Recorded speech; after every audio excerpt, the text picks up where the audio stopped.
오늘 우리 함께 살펴볼 하나님의 말씀은 마태복음 6장 12절입니다. 우리 천천히 함께 읽겠습니다. 우리가 우리에게 죄 지은 자를 사하여 준 것 같이 우리 죄를 사하여 주시옵고. 한 번 더. 우리가 우리에게 죄 지은 자를 사하여 준 것 같이 우리 죄를 사하여 주시옵고. 아멘. 우리는 지금 이렇게 기도하라고 예수님께서 가르쳐 주신 내용을 생각해 보고 있습니다. 우리는 예수님께서 가르쳐 주신 대로 그 가르침의 내용을 따라 기도해야 됩니다. 먼저는 뭘 기도해야 돼요? 먼저 하나님의 영광과 하나님의 나라와 하나님의 뜻을 위해서 먼저 기도해야 합니다. 또 우리를 위해서도 기도해야 하는 것이에요. 우리는 기도 안 하고 살 수가 없어요. 우리에 대해서도 기도하는 겁니다. 자, 우리를 위한 첫 번째 기도의 내용은 뭐였어요? 오늘 우리에게 일용할 양식을 주시옵고. 자, 그 기도에 어떤 내용이 들어있다 그랬죠? 우리의 인생에 필요한 모든 것을 하나님 아버지께 구하라는 겁니다. 언제 기도하라는 거예요? 언제? 오늘. 그러니까 오늘 매일 그렇게 하나님 아버지께 구하면서 살라고 하는 겁니다. 그래서 예수님께서 원하시는 건 뭐냐면 전적으로 하나님 아버지를 의지하면서 살라는 것이에요. 전적으로. 자, 우리 친구들 한번 목사님 봐보세요. 응? 우리에게 필요한 모든 것들을 누구에게 달라는 거예요? 하나님 아버지께 달라고 구하면서 그렇게 살아가라고 하는 겁니다. 전적으로 누구를 의지하면서요? 하나님 아버지를 의지하면서. 그러니까 오늘 우리에게 일용할 양식을 주세요라고 하는 기도는 우리의 전 인생을 아우르는 기도예요. 무슨 말인지 알겠죠? 그러니까 엄청난 기도입니다. 이 기도는. 그러니까 우리의 전 인생을 아우르는 기도예요. 우리 인생에 필요한 모든 것에 대한 그런 기도입니다. 그러니까 기도 안 하고는 살 수가 없어요. 우리는 하나님 아버지께 전적으로 매달려 있는 존재예요. 그렇게 살라는 것이에요. 자, 우리를 위한 두 번째 기도의 내용 뭐지요?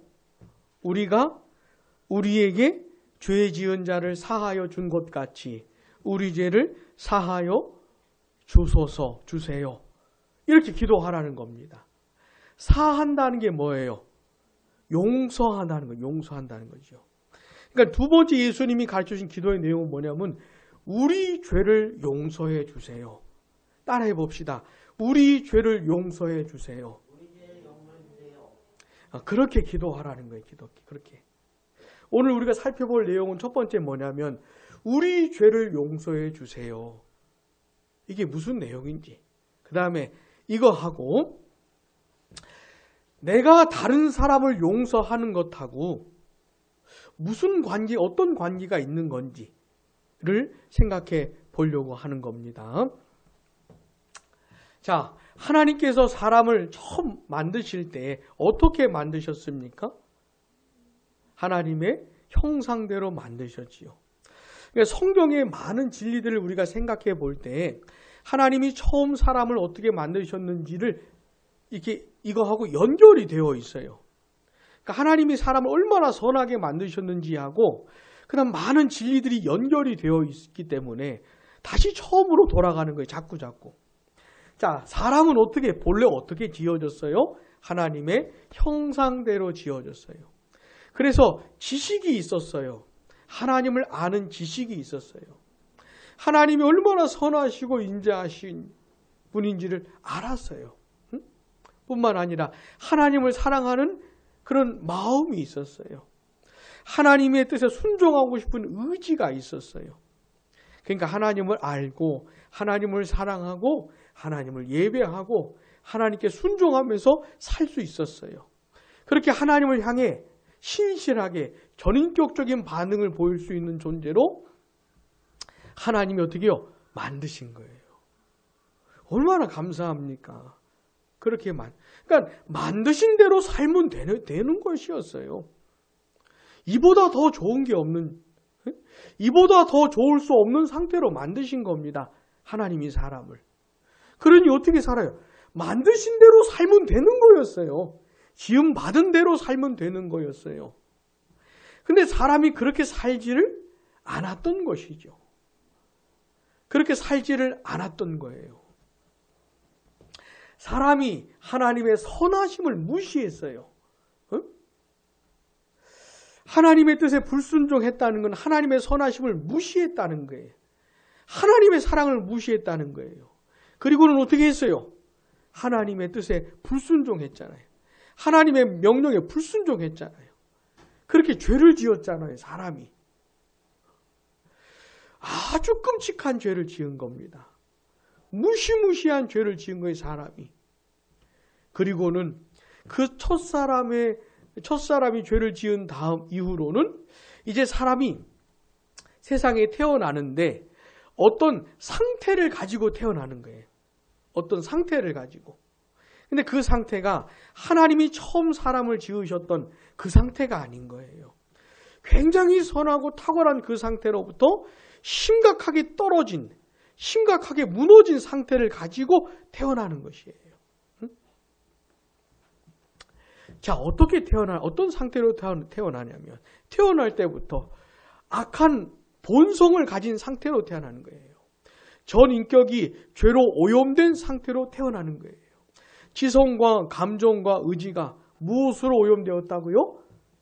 죄로 오염된 상태로 태어나는 것이에요. 마음이 죄로 부패한 상태로 태어나는 것이에요. 그래서 사람에게서 흘러나오는 것이 다 죄예요, 죄. 지성과 감정과 의지로부터 흘러나오는 것들이 다 죄예요. 왜요? 죄로 오염되어서 오염된 것으로부터 나오기 때문에. 또 이렇게 죄를 짓고는 어떻게 해요? 죄에 대한 책임을 져야 되는, 죄에 대해 벌을 받아야 하는 존재로 태어나는 거예요. 그를 뭐라 그러냐면 죄책이라고 해요. 죄책. 죄책이 무슨 뜻이냐면 죄에 대한 형벌을 말하는 것이에요. 벌을 받아야 되는 존재로 태어나는 것이에요. 자, 이 죄에 대한 형벌의 그 궁극적인 게 뭐냐면 지옥의 고통이에요. 지옥에 떨어져서 영원토록 형벌을 받아야 하는 그거예요. 그러니까 이제 첫사람 이후에 사람이 태어날 때 어떻게 태어나요? 아주 비참한 상태로 태어나는 겁니다. 죄로 오염된 상태로 태어나고 그 죄에 대해서 벌을 받아야 하는, 책임을 져야 하는, 대가를 치러야 하는 그런 존재로 태어나는 것이에요. 그러니 얼마나 비참합니까? 그렇게 태어나서 죄 지으면서 살다가 영원한 형벌을 받는 거예요. 죄인들이. 우리도 그렇게 태어났던 것이에요. 우리도. 그렇게 태어나서 그렇게 살았던 겁니다. 근데 하나님께서 어떤 죄인들을 어떻게 해요? 구원해 주시는 거예요. 그렇게 비참하게 태어나서 비참하게 살아가던 죄인들을 어떻게 해요? 하나님이 구원해 주시는 거예요. 하나님의 은혜로, 일방적인 하나님의 은혜로, 100% 하나님의 은혜로 어떻게 해요? 구원해 주시는 거예요. 그러니 이 은혜가 얼마나 놀랍습니까? 얼마나 놀라워요. 자, 하나님께서 구원해 주실 때 이 사람이, 이 죄인이, 하나님께서 살려주신 이 죄인이 어떤 반응을 하게 되는 거예요. 어떤 반응을 합니까? 자기가 하나님 앞에서 죄인인 것을 알게 되는 것이죠. 이런 역사가 일어나는 것이에요. 근데 내가 하나님 앞에서 죄인인 것을 알게 될 때에 마음이 되게 아픈 거예요. 되게 아픈 것이죠. 그 전까지는 내가 하나님 앞에서 죄인인 걸 몰랐어요. 근데 하나님이 나에게 구원의 역사를 일으키시기 시작하니까는 내가 내 모습을 보게 되는 거예요. 이걸 알게 되는 거예요. 그러니까 마음이 아픈 것이죠. 그러면서 하나님께 용서를 구하게 되는 것이에요. 용서를 진실하게. 그때 하나님께서 어떻게 하십니까? 용서해 주시는 것이죠. 용서해 주시는 거예요. 자, 우리가 예수님을 그렇게 믿게 될 때 하나님께서 용서해 주시는 거예요. 죄 용서를 해 주시는 거예요. 근데 우리가 처음 예수님을 믿음으로 죄 사함 받는 그것은 뭐냐면은 아까 설명한 것 중에서 이 죄책이라는 거 있잖아요. 죄에 대한 형벌. 그걸 해결해 주시는 거예요. 그거를 해결해 주시는 거예요.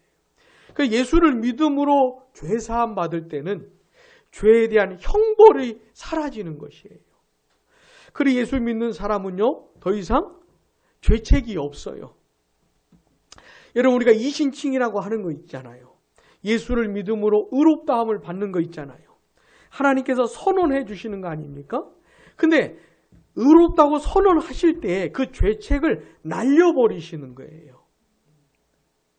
그래서 예수를 믿음으로 죄사함 받은 사람, 의롭다함 받은 사람에게는 죄책이 없어요. 우리 예수님께서 대신 다 받으셨기 때문에 그 공로가 나에게 전가되었기 때문에 내가 예수 믿는 나는 죄책이 없어요. 그러니까 예수를 믿는 나는 지옥에 가지 않아요. 하나님의 진노와 저주와 형벌이 나에게 없어요. 그게 사라지는 것이에요. 자, 예수를 처음 믿을 때 죄사함 받는 것은 그 내용인 겁니다. 그 내용. 자, 그런데 이렇게 죄사함 받으면서 죄책이 사라지면서 하나님과의 관계가 회복되는 것이에요. 하나님과의 화목함을 누리게 되는 것이에요. 그렇게 하나님과의 관계가 회복되면서 이 사람이 하나님의 은혜와 사랑을 경험하게 되는 것이에요. 예수를 믿음으로 죄책이 사라지고 죄사함을 받고 하나님과의 관계가 회복되면서 하나님의 은혜와 사랑을 이걸 경험적으로 알게 되는 것이에요. 하나님이 날 얼마나 사랑하시는지를 어떻게 해요? 맛을 보아 알게 되는 것이에요. 그리고 그 사람 안에도 하나님을 향한 사랑이 넘치는 것이에요.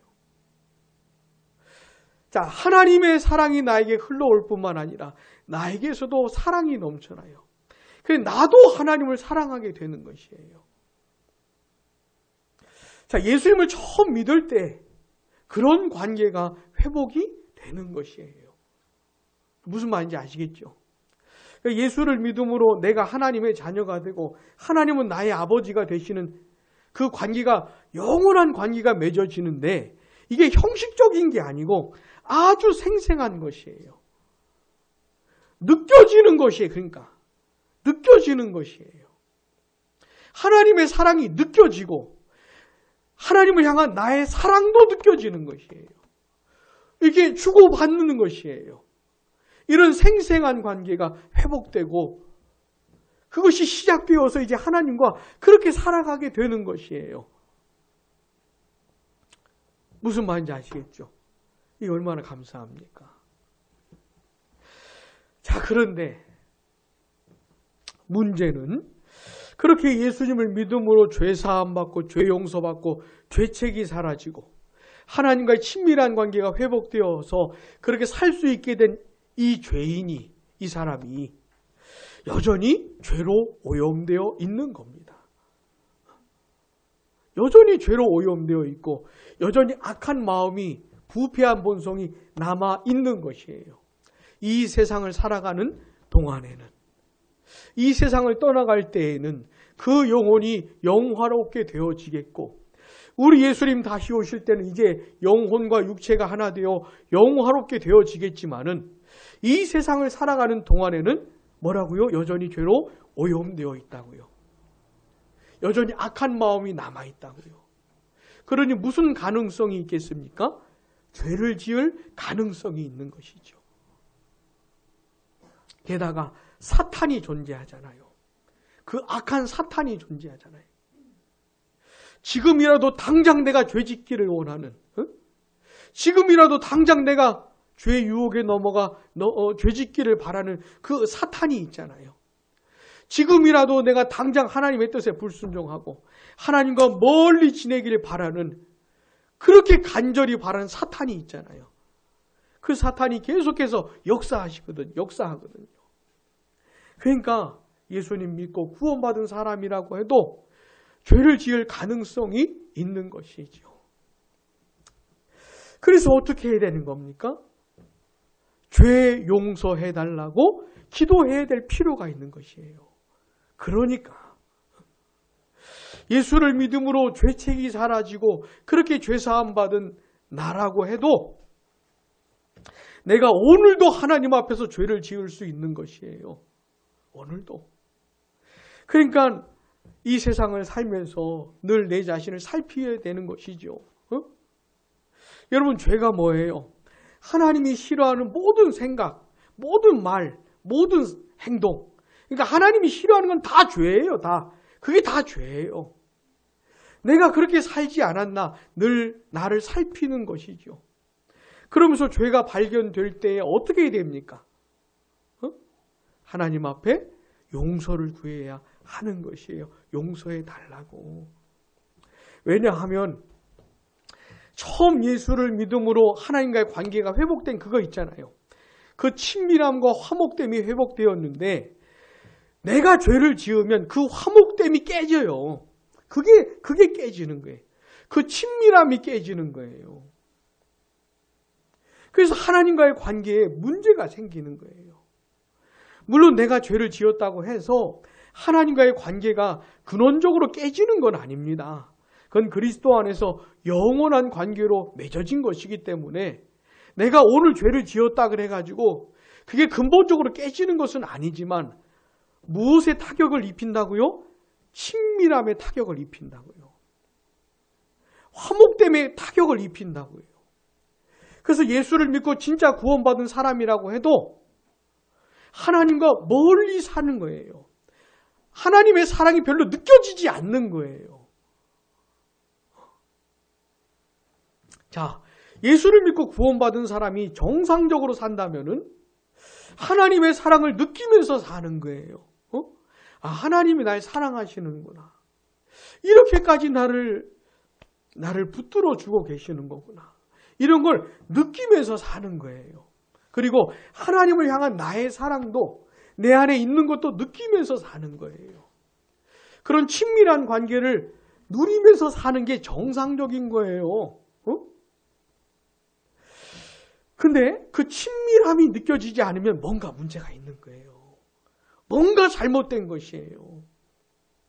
근데 그 주된 원인이 뭐냐면 죄입니다. 죄. 그 주된 원인이 죄예요. 그러니까 내가 하나님 앞에서 지금 짓고 있는 죄를 해결을 하지 않으면 어떻게 해요? 그 친밀함이 회복되질 않아요.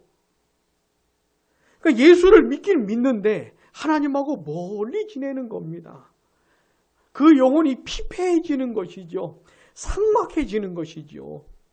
하나님의 은혜와 사랑이 넘쳐 흘러야 되는데 그런 걸 경험하면서 살아야 되는데 그런 실제를 누리지를 못하는 것이에요. 그러니 얼마나 안타깝습니까? 예수 믿는 사람을 그렇게 만드는 주된 원인이 뭐라고요? 그게 죄라고요. 그게 죄라고요. 그러니까 늘 내 자신을 살피면서 죄가 발견되면 어떻게 해요? 하나님 앞에 죄 용서해달라고 진실하게 기도해야 되는 것이에요. 내가 오늘 짓는 그 죄를 갖고 씨름을 해야 되는 것이에요. 그렇게 하나님 앞에 죄 용서를 구하고 하나님이 그 기도를 들으시고 용서해 주시면서 어떻게 해요? 다시 관계가 회복되는 것이지. 그 친밀함이 다시 회복되는 것이에요. 그래서 그렇게 화목됨을 누리면서 또 살아가는 것이죠. 그래서 예수님께서 이렇게 기도하라고 하신 거예요. 우리 죄를 용서해 달라고 이렇게 기도하라고 하는 거예요. 그러니까 이 기도는 한 번만 하는 기도가 아니고 자주 해야 되는 기도죠. 자주 드려야 하는 기도인 것이죠. 왜요? 여전히 나는 죄로 오염되어 있으니까. 여전히 내 마음은 부패한 상태로 있으니까. 그런 마음이 여전히 나에게 있고 이 사탄이 또 있어서 자꾸 나에게 역사하니까, 또 이 세상이 자꾸 나를 유혹하니까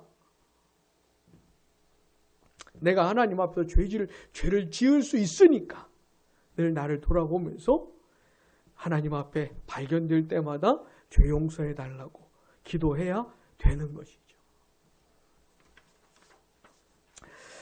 예수님께서 가르쳐 주신 기도는 바로 그 기도입니다. 바로 그 기도예요.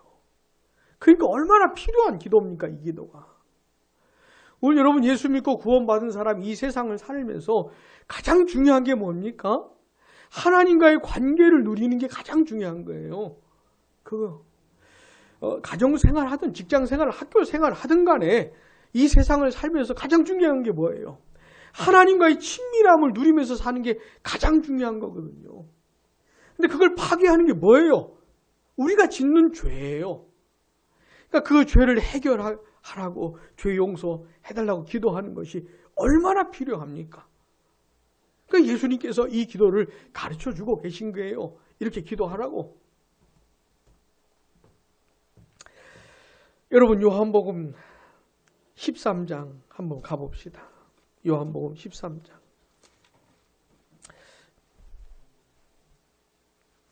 예수님께서 십자가에 못 박혀 죽으시기 전에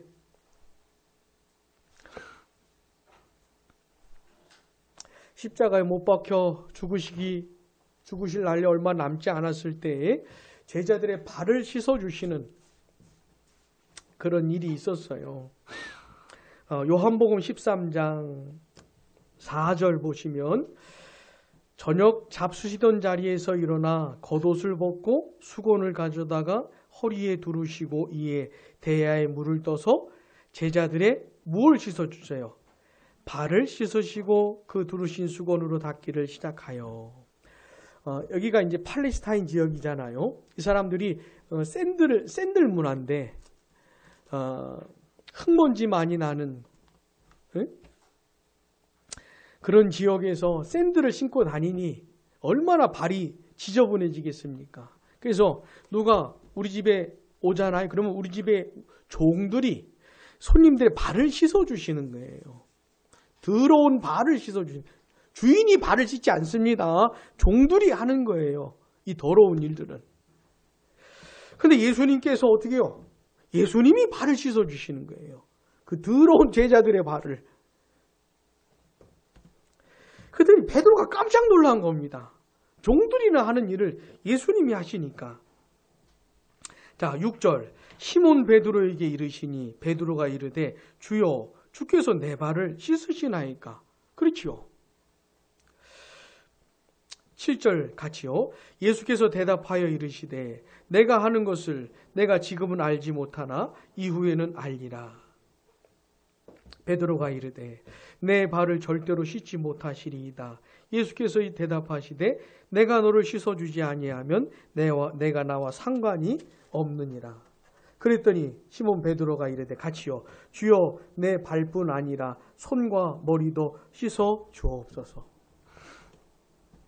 발을 씻지 않으면 예수님과 베드로가 관계가 없다 이런 말을 들으니까 놀래가지고 또 이번엔 아주 그냥 몸까지도 씻어달라고 이렇게 얘기한 거예요.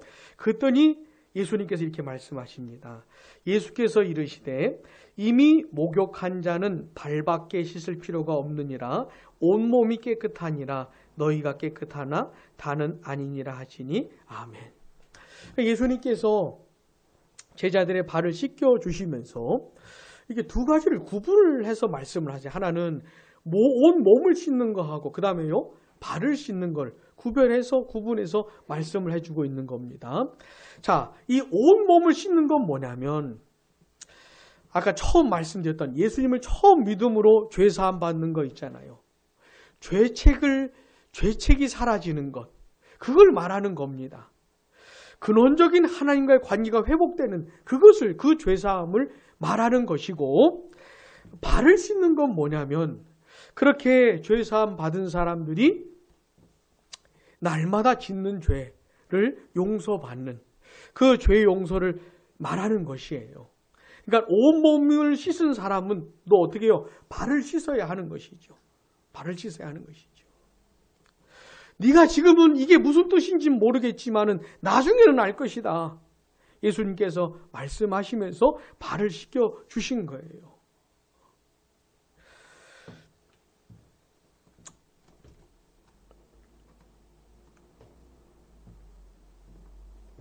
그래서 온몸이 씻겨진 사람들, 예수님을 믿고 구원을 받은 사람들도 어떻게 해야 돼요? 자꾸 죄 용서해 달라고 기도해야 하는 것이죠.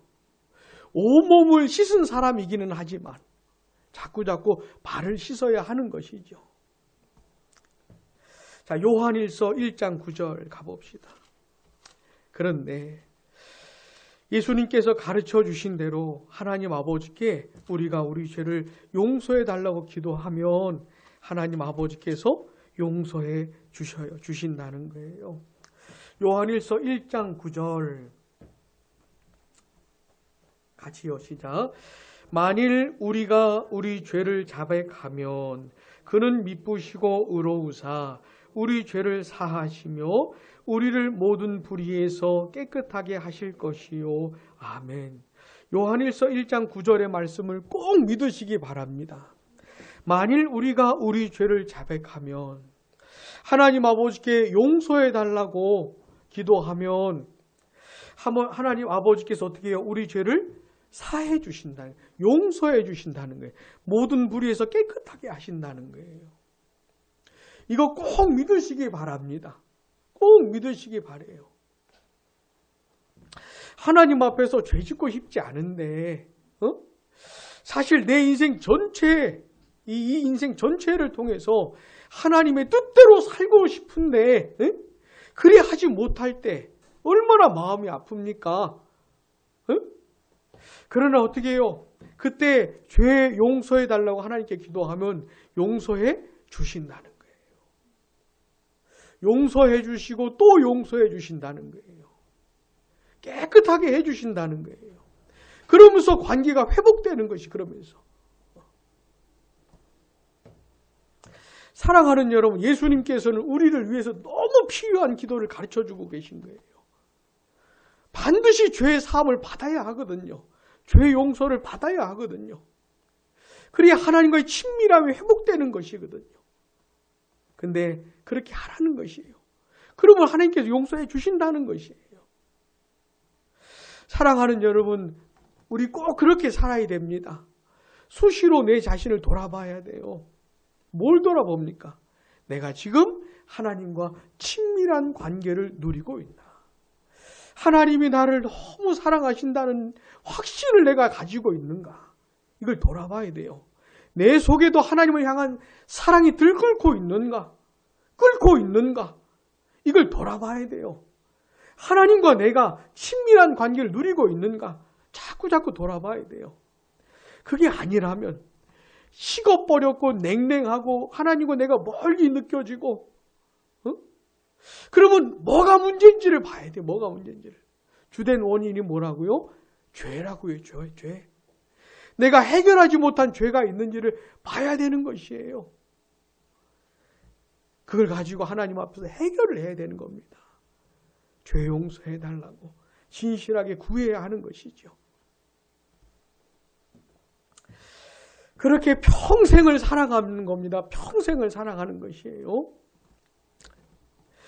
자, 그런데 하나님께 우리가 죄 용서해 달라고 진실하게 기도할 때 하나님이 용서해 주시는데 우리가 아무리 하나님께 기도를 해도 용서하지 않는 경우가 있다는 거예요. 내가 죄를 지어서 하나님과 내가 친밀하게 지내질 못하고 있어서 하나님이 날 버리신 것 같고 내 마음도 도무지 회복이 안 되는 그런 상태에 내가 있어요. 그래 하나님께 이 죄를 용서해 달라고 이걸 해야 그 관계도 회복되어서 이걸 기도하는데 내가 아무리 기도해도 용서하지 않는 경우가 있다 이 말입니다. 그게 언제냐면 자, 내가 하나님께 용서를 구할 때 하나님 날 용서해 주잖아요. 그런 것처럼 다른 사람이 나한테 죄를 지었어요. 근데 그 사람이 나에게 용서를 구하는 거예요. 다른 사람이 나에게 죄를 지었는데 그 사람이 나에게 용서를 구하는 거예요. 그럼 어떻게 됩니까? 내가 그를 진짜 용서해 줘야 되는 것이죠. 하나님이 나를 용서하신 것처럼 나도 그를 진짜 용서하는 거예요. 마음으로부터 진짜 용서해 줘야 되는 것이에요. 근데 만약에 그 사람이 나에게 용서를 구하는데 내가 용서를 안 하잖아요? 그런 내가 하나님께 용서를 아무리 구해도 하나님도 용서 안 하신다는 겁니다. 여러분 다시 마태복음 6장으로 가보셔요. 다시 마태복음 6장.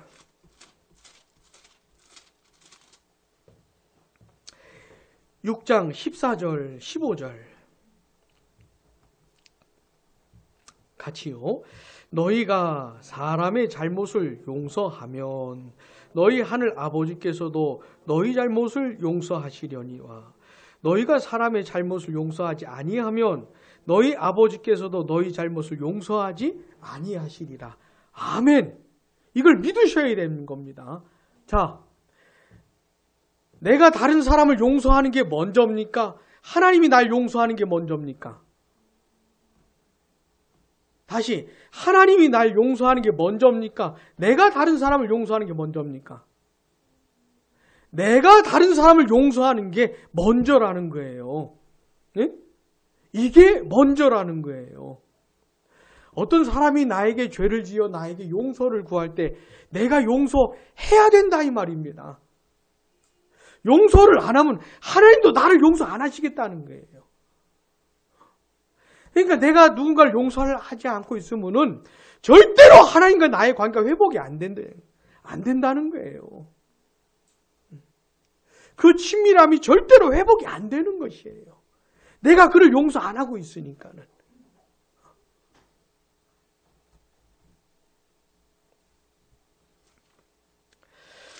이런 얘기를 우리 예수님께서 비유를 들어서 해주신 본문이 있지요.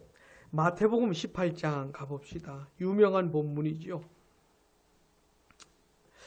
베드로가 몇 번 용서해줘야 됩니까? 이런 질문을 하면서 시작된 얘기인데 우리 예수님께서 비유를 들어서 설명을 하십니다. 마태복음 18장 23절부터 같이요. 그러므로 천국은 그 종들과 결산하던 어떤 임금과 같으니 결산할 때 10,000달란트 빚진 자 하나를 데려오매 갚을 것이 없는지라 주인이 명하여 그 몸과 아내와 자식들과 모든 소유를 다 팔아 갚게 하라 하니 그 종이 엎드려 절하며 이르되 내게 참으소서 다 갚으리이다 하거늘 그 종의 주인이 불쌍히 여겨 놓아보내며 그 빚을 탕감하여 주었더니 그 종이 나가서 자기에게 100데나리온 빚진 동료 한 사람을 만나 붙들어 목을 잡고 이르되 빚을 갚으라 하매 그 동료가 엎드려 간구하여 이르되 나에게 참아 주소서 갚으리이다 하되 허락하지 아니하고 이에 가서 그가 빚을 갚도록 옥에 가두거늘 그 동료들이 그것을 보고 몹시 딱하게 여겨 주인에게 가서 그 일을 다 알리니 이에 주인이 그를 불러다가 말하되 악한 종아 내가 빌기에 내가 내 빚을 전부 탕감하여 주었거늘 내가 너를 불쌍히 여김과 같이 너도 내 동료를 불쌍히 여김이 마땅하지 아니하냐 하고 주인이 노하여 그 빚을 다 갚도록 그를 옥졸들에게 넘기니라. 아멘. 자, 이 비유에 세 주인공이 나오죠. 첫 번째는 임금이 임금. 그죠? 두 번째는요, 이 임금에게 빚진 사람이 나오는데 얼마를 빚졌다고요? 10,000달란트를 빚졌다는 거예요. 세 번째는요, 이 10,000달란트 빚진 사람에게 100데나리온 빚진 어떤 사람이 나오는 것이에요. 자, 데나리온이 뭐냐면, 한 데나리온이 뭐냐면, 노동자가 하루 일해서 벌 수 있는 금액을 한 데나리온이라고 해요. 한 데나리온. 그러니까 100데나리온은 뭐예요? 얼마예요? 100일 일하면 벌을 수 있는 금액이에요. 근데 100데나리온을 빚졌다는 겁니다. 또 한 달란트는 뭐냐면 1년 동안 일해서 벌 수 있는 금액이 한 달란트예요. 그럼 10,000달란트는 얼마예요? $10,000는 얼마예요? 10,000년 일해야 벌 수 있는 금액인 거예요. 몇 년이요? 10,000년. 그러니까 무슨 금액입니까? 도저히 갚을 수 없는 빚인 거예요. 근데 임금에게 도저히 갚을 수 없는 빚을 진 겁니다. 이 사람이. 임금이 그를 불러가지고 빚을 갚으라 그랬더니 이 사람이 뭐래요? 참아달라는 겁니다. 갚겠다고. 갚기는 뭘 갚아요? 어떻게 갚아요? $10,000를 참아달라는 거예요. 긍휼을 구하는 것이죠. 임금한테. 근데 임금이 어떻게 해준 거예요? 불쌍히 여겨서 탕감해 줬다는 거예요. 탕감이 뭐죠? 빚을 없애주는 겁니다. 빚을 아예 없애주는 거예요. 그러니까 빚을 안 진 사람처럼 해주는 겁니다. 그게 탕감해 준다는 거예요. 자, 도무지 갚을 수 없는 빚을 탕감받았으니 이 사람이 얼마나 큰 은혜를 입은 겁니까? 그죠? 근데 그 사람에게 얼마 빚진 사람이요?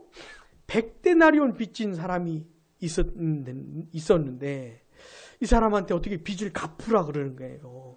10,000달란트 탕감받은 사람이 자기에게 100데나리온 빚진 사람 멱살 잡고 막 갚으라는 거예요. 그랬더니 이 사람이 뭐라 그래요? 참아달라고. 갚겠다고. 사실 100데나리온은 갚을 수가 있는 거죠. 참아달라고. 마치 자신이 임금에게 참아달라고 했던 것처럼 이 사람이 자기에게 참아달라 그러는 것이에요. 긍휼을 구하는 것이죠. 그러면 어떻게 되는 겁니까? 당연히 탕감해줘야죠. 나 10,000달란트 탕감받은 사람인데 나한테 100데나리온 그건 아무것도 아니니까는 탕감해 줄게요. 이러면서 탕감해 줘야 당연한 거 아닙니까? 근데 어떻게 했다는 거예요? 감옥에 집어넣었다는 것이죠. 주인이 화가 나가지고 뭐라고 하는 겁니까? 33절 다시 한번요. 내가 너를 불쌍히 여김과 같이 너도 내 동료를 불쌍히 여김이 마땅하지 아니하냐? 내가 너를 불쌍히 여겨 10,000달란트 탕감해 주었으니 너한테 고작 100데나리온 빚진 사람 당연히 탕감해 줘야 되지 않겠냐?